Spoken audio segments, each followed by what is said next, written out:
Well, one of the powerful things that Webflow offers is templates, but templates can be limiting, right? We have several CMS collections that we're building out, and we want to be able to just copy that CMS collection over to another one and just keep going.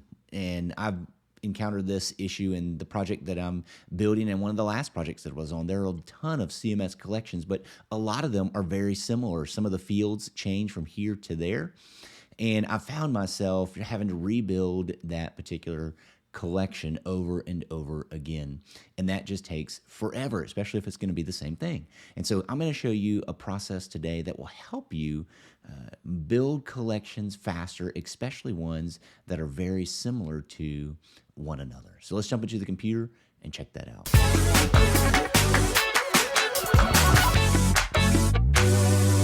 All right, well, here we are in the computer. And so one of the things that I'm doing for this particular site is I am building a number of different collections, and they're all very similar.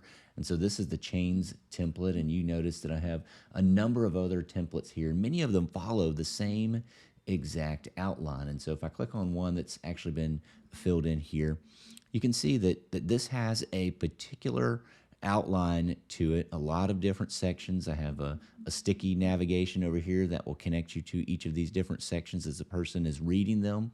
And the thing is that, you know, these other templates are very similar. So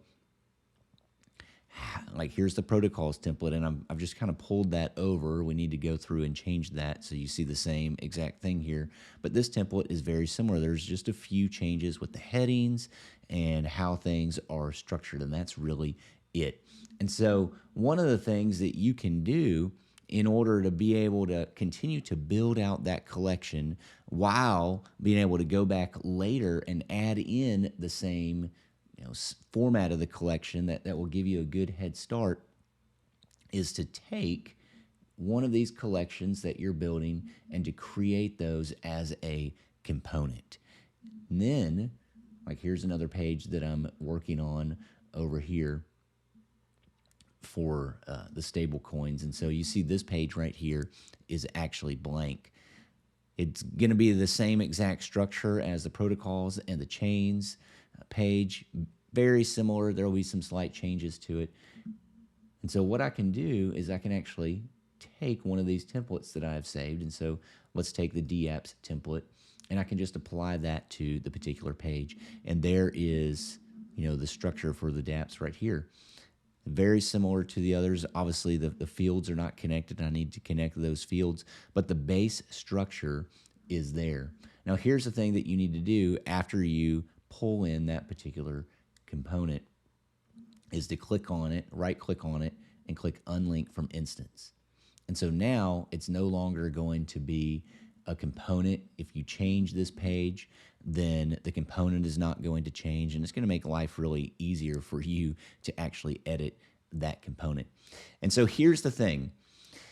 If you go back over here, and here's the trick, when you go back over to, say, the protocols page,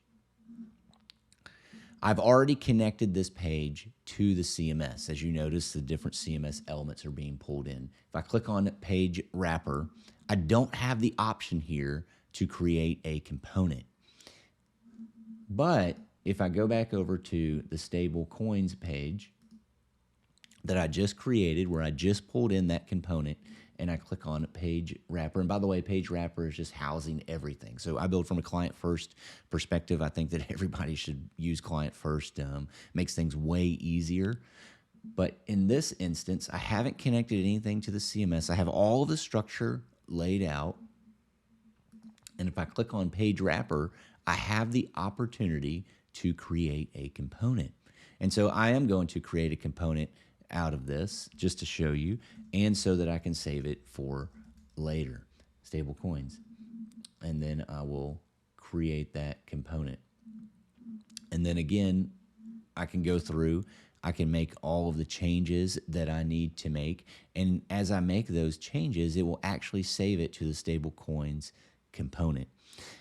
And then when I'm done making all of the changes for that particular group, I can then unlink it and then begin connecting up the CMS, which would allow me to have several different pages to choose from because each of these are going to be slightly different, but it'll allow me to have several different pages here to choose from in the future.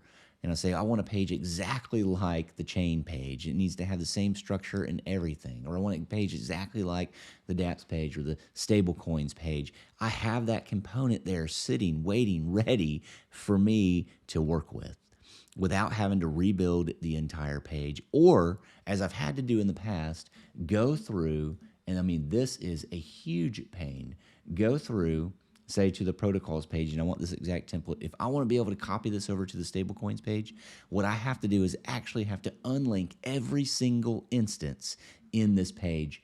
And as you can see, if I open up the main wrapper here, this page has got a ton of different sections. And within each of these different sections, there might be multiple connections and there might be multiple conditions that are applied to that. And that just takes forever.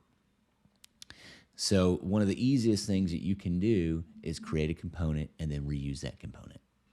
All right, well, hopefully that helps you when it comes to building in Webflow and being able to build much faster and much quicker and to be more efficient and to be able to save some of your work, to be able to utilize it later.